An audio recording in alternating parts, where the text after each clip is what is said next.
Ninapenda kuchukua fursa hii siku nyingine ya Jumapili leo na kusalimu kwa jina la Yesu Kristo, mwana wa Mungu aliye hai. Ninaamini siku ya Jumapili leo umeenda kanisani, au kama hujaenda bado basi unajiandaa kwenda kanisani. Biblia inasema kama muamini Kristo Yesu basi inakupasa kukutana na watakatifu. Kumekuwa na mawazo mabaya siku hizi kwamba unaweza kusali kwenye TV. Pendo katika Bwana, huo sio Kristo. Hilo ni tatizo na utakwenda mbali, utakufa kiroho. Na hamna jambo baya kufa katika mikono ya Mungu aliye hai. Jitahidi uenda kwenye kusanyiko la watakatifu. Na angalia, kwa sababu tumekuwa na uongo mwingi sasa hivi, watu wengi wamekata tamaa. Wameingia katika dini na zikawadanganya. Ziliwaletea picha kana kwamba kuna ukweli ndani yake, lakini walipoingia kwenye mifumo wagundua uongo. Lakini walikatisha tamaa. Una mambo mawili ya kuchukua. Kama kuna matatizo makubwa katika mahali unapoabudu, waweza kuchukua hatua ya kuingia katika maombi mazito kwa ajili ya ule mtumishi wa Mungu, au unaweza kuamua kutafuta sehemu ambayo yaweza kuwa ni bora zaidi, lakini kutumia maombi. Usiende tu sehemu kaona jengo, muulize Mungu niende wapi, ili upate kupona roho yako. Kwa sababu hamna jambo baya baada ya kuokoka alafu kaingia kwenye imani za uongo. Nimeona watu wengi wamedanganyika baada ya kuwa wameokoka vizuri, wamempenda Mungu. Ni bora wangekuwa hata hawajaokoka, kwa sababu wameingia kwenye sanaa, watu wakitafuta umaarufu, na imeharibu. Kwa lengo kubwa ni kwamba usiache kukusanyika kwa sababu umekutana na kitu fulani. Mungu bado na watu wengi, bado kuna sehemu nyingi za kwenda. Sasa nisiende sana huko, lakini leo nitamani tuongee kidogo kuhusu ibada.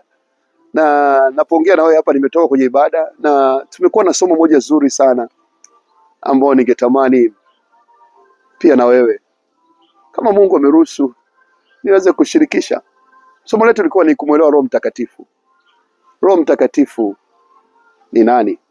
Mpendwa katika Bwana, Bwana Yesu alipokuwa anamaliza safari yake hapa duniani na akawa anaondoka kwenda mbinguni, kitabu cha Yohana sura ya 14 mstari wa 25 26, akawaita wanafunzi, akamwambia, yes, I'm moving away, lakini sitawaacha yatima, nitawapatia msaidizi, ndiye Roho wa kweli ambaye Baba aliwaahidi.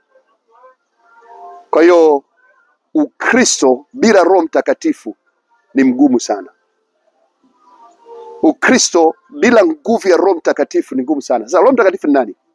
Mpendwa katika Bwana, tukianzia kitabu cha Luka sura ya 4, tunaona Bwana Yesu alipobatizwa, alipotoka kwenye ubatizo, vitu vitatu vikatokea. Sauti ikatoka mbinguni ikasema, huyu ni mwanangu mpendwa, naye pendezwa naye. Baba alikuwepo. Alipomaliza akatokea njiwa mbinguni, akashuka juu ya Bwana Yesu, na baadaye Bwana Yesu akaanza huduma nzito. Kwa Roho Mtakatifu anapokuwepo, anakuwepo Mungu Baba, Mungu Mwana na Mungu Roho Mtakatifu. Katika maisha haya, Mungu Mwana anapokuwepo, Bwana Yesu alipokuwepo duniani, Roho Mtakatifu pia alikuwepo. Mungu Baba anapokuwepo mahali popote, Roho Mtakatifu pia alikuwepo. Mungu Mwana anapokuwepo mahali popote, Roho Mtakatifu yupo. Na Mungu Roho Mtakatifu anapokuwepo mahali popote, Roho Mtakatifu na Mungu Baba na Mungu Mwana wapo. Mungu wetu ni mmoja, lakini yuko katika nafsi tatu. Zaidi hatuna imani nyingine. Huyu Mungu tunayemwamini ni Mungu mmoja katika nafsi tatu. Wakati wa Agano la Kale, Mungu alitembea na wana Israeli kutoka nchi ya Misri kwenda nchi ya Kanaani ya ahadi. Katikati yake tunaona kuna nguvu ya Roho Mtakatifu. Tunaona kuna nguvu ya Mungu Baba. Tunaona kuna nguvu ya Mungu Mwana. Yesu Kristo alikuwepo katika ile safari na alijidhihirisha katika hatua nyingi sana katika hilo. Lakini la pili, tunamwona Roho Mtakatifu akikaa ndani ya Musa na wale viongozi wengine wa kanisa ambao walikuwepo wakati huo. Kwa Roho Mtakatifu ametembea popote alipo Mungu Baba, Roho Mtakatifu yupo. Alipo Mungu Mwana, Roho Mtakatifu yupo. Na alipo Mungu, Roho Mtakatifu, Mwana na Baba wote pamoja wako pamoja. Sasa twende taratibu. Nimekwambia somo ni kumwelewa Roho Mtakatifu. Naomba nisikilize kwa makini ili unielewe. Unapoamua kuingia katika imani ya Kikristo, Yesu Kristo, na kupokea kama ni Bwana na Mwokozi wa maisha yangu, unasamewa dhambi. Kule mbinguni jina linaitwa Mungu anafuta maovu yako yote. Unapoamua sasa kuingia ndani ya Kristo, unatakiwa kuchukua hatua nyingine ya ziada, kumwambia Baba, ninaomba nguvu ya Roho Mtakatifu. Na Mungu ni mwaminifu. Ukiomba kwa bidii, unaachiliwa ile neema ya Roho Mtakatifu. Biblia inasema kwamba atakaa ndani yenu. Kwa unapomwamini Kristo na kupokea nguvu ya Roho Mtakatifu, Mungu anakaa ndani yako. Unakuwa sio wewe tena unaishi, bali kuna nguvu ya Mungu inaishi ndani yako. Kwa ukishampokea Roho Mtakatifu, kwa kuna hatua mbili za Ukristo. Ya kwanza ni kumwamini Kristo. Hatua ya pili ni kumpokea na kumwomba Mungu akupe Roho. Nasema unaomba. Hata kanisa la kwanza liliomba. Unamwomba akupe. Sasa usichanganye na hizi siasa sasa hivi kwamba koko kakaka kusema kwa lugha. Sawa, ni muhimu, lakini inaweza sio kwamba ni uhakika kwamba kuna Roho Mtakatifu. Ile ni ishara tu ya nje, ni matokeo.